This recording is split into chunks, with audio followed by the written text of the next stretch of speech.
नमस्कार मित्रमैत्रिणींनो, तर आज आपण बनवणार आहोत लसणाच्या पातीची चटणी। हिवाळ्यात लसणाची पात अगदी सहजपणे उपलब्ध होते। ही चटणी खायला खूप छान लागते। त्यासाठी आपल्याला लागणारे साहित्य आहे लसणीची पात, 3 मिरच्या, 1 टीस्पून मीठ। सर्वात अगोदर आपण लसणाची पात बारीक चिरून घेणार आहे।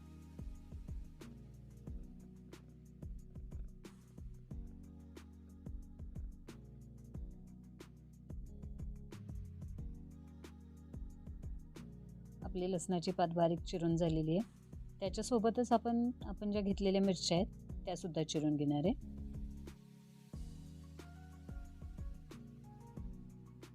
आता एका मिक्सरच्या भांड्यामध्ये आपण लसणाची पात आणि मिरच्या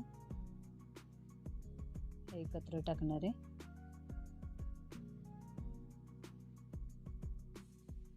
त्याच्यासोबतच आपण घेतलेले मीठ आहे ते टाकणार आहे। हे आपण मिक्सरला बारीक करून घेणार। तर तयार आहे आपली लसणाच्या पातीची चवदार अशी चटणी।